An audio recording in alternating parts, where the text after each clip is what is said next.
Bonjour, aujourd'hui on va parler de la page énergie sur notre véhicule. Beaucoup de gens voient cette page qu'on accède via la petite feuille. On va revenir au début, mettons. Il y a deux endroits qu'on peut accéder à cette page, soit par l'icône énergie. Si on revient à la page normale, on peut l'atteindre via la petite icône, la page énergie. Ici, on a déjà parlé de l'onglet recharge. Aujourd'hui, on va parler de l'onglet énergie. Plusieurs personnes regardent les différentes pages et ne comprennent pas tout à fait à quoi ça sert.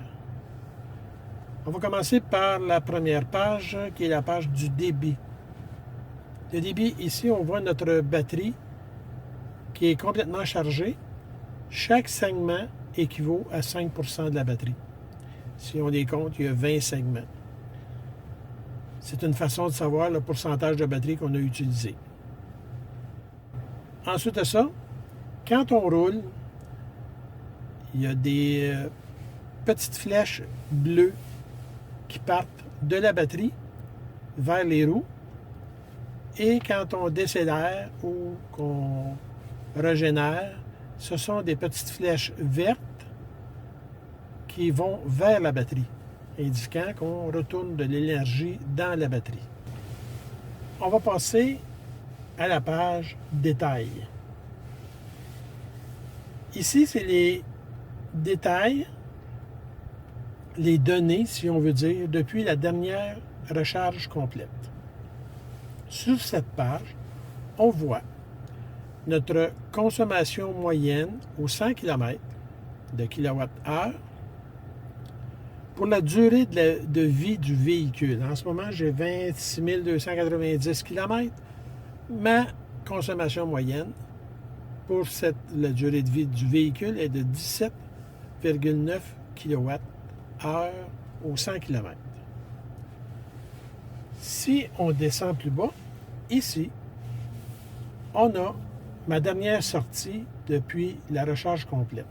J'ai fait une sortie de 5,6 km avec une consommation de 1,1 kWh. Ma consommation moyenne pour le 100 km est de 20 kW. On est encore au début du printemps. C'est pas chaud dehors. On voit, il fait 7. Et j'avais du chauffage ainsi que... ensuite, j'ai mis de la climatisation. Ici, depuis la dernière recharge, j'ai utilisé 79% de l'énergie que j'ai pris dans le 1,1 kW. Il y a 79% qui ont été pour la conduite et les accessoires. Il y a 21% qui ont été pour la température, c'est-à-dire le chauffage ou la climatisation. Ici, c'est pour le conditionnement de la batterie. Il n'y en a pas eu. On passe maintenant aux impacts. La technique. Depuis la dernière recharge, là, si on va pour la technique, là, ici, on voit, on est dans le plus. Plus 1,1. Donc, c'est vert, c'est bon. Ça comprend la vitesse, l'accélération et le freinage. Les vitesses plus basses vont augmenter l'autonomie du véhicule en propulsion électrique, tandis que des vitesses élevées vont la réduire. Donc ici, j'ai gagné 1,2 km ou 1,1 km. Là, ça joue parce que je suis arrêté. Le chauffage fonctionne, donc il y a de l'énergie qui se perd. Là. On va fermer le chauffage, là. On n'a plus besoin. Ensuite de ça, si on continue, on a l'onglet terrain. Terrain, ça comprend des conditions routières. Par exemple, la conduite sur des routes vallonnées, sous la pluie, sur la neige, des facteurs externes comme le vent. Donc, probablement que la petite promenade que j'ai faite, j'avais un vent de face ou, disons que c'était pas les... Oui, j'avais des petites pentes, mais ça jouait. Donc, à ce moment-là, j'ai perdu 0,5 km d'autonomie à cause du terrain. Ensuite de ça, ici, on a les paramètres de température. Ça comprend la façon dont le chauffage et la climatisation, je les ai utilisés. Là. L'utilisation des réglages de ventilation uniquement contribue à réduire la perte d'énergie générée par les réglages de climatisation. Donc, ici, plus je mettais du chauffage, ainsi de la climatisation, on perd de l'autonomie. Comme là, j'avais mis un petit peu de chauffage au début, ensuite je suis tombé sur la climatisation, donc la perte d'énergie est vraiment minime. Là, j'ai perdu 0,5 km. Si on regarde la température extérieure, ici, ça comprend l'incidence de la température ambiante, chaude ou froide. Ça va affecter le rendement sur la batterie et l'efficacité du système de propulsion. Bon. Disons que les températures, là, vont, plus c'est froid, plus qu'on va perdre d'autonomie.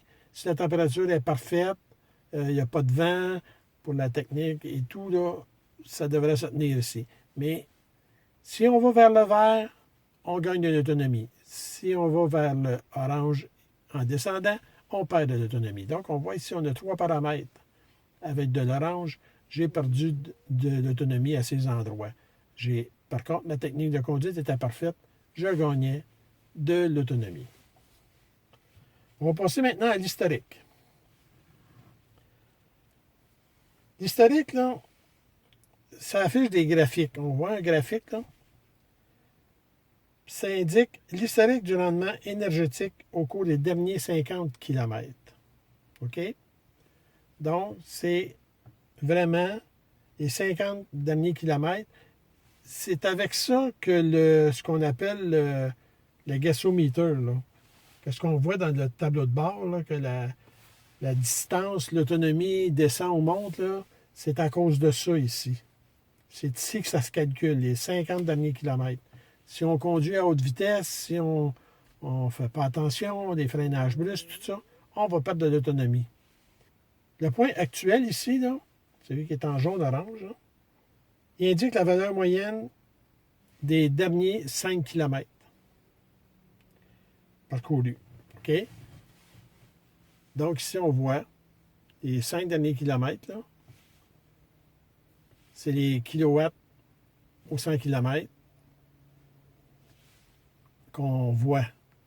Donc j'ai 18, là, entre 18 et 27 kWh que j'ai pris. Mais ça ici, c'est actuellement. C'est aujourd'hui, là, ce que je viens de faire, là, ma petite promenade de quelques kilomètres. Là. Donc, c'est à ça que ça sert. C'est vraiment pour nous montrer visuellement les différentes façons que la voiture travaille, les consommations qu'on a.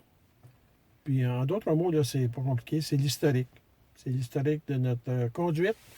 Fait que, on fait le tour de temps en temps, on regarde ça. Puis, on voit, si on a fait beaucoup d'autoroutes, on va voir que c'est les différents paramètres, comment ils ont bougé. La même chose pour l'historique. Vous allez voir, c'est le fun à regarder. Ce n'est pas une affaire qu'on va regarder tous les jours. Mais au moins, on sait un petit peu à quoi ça sert. C'est écrit dans le livre, oui, il y a des images, mais c'est quand même mieux quand on le voit pour le vrai. Donc, j'espère que cette petite vidéo vous a plu. Il va y en avoir d'autres. À bientôt pour une prochaine vidéo.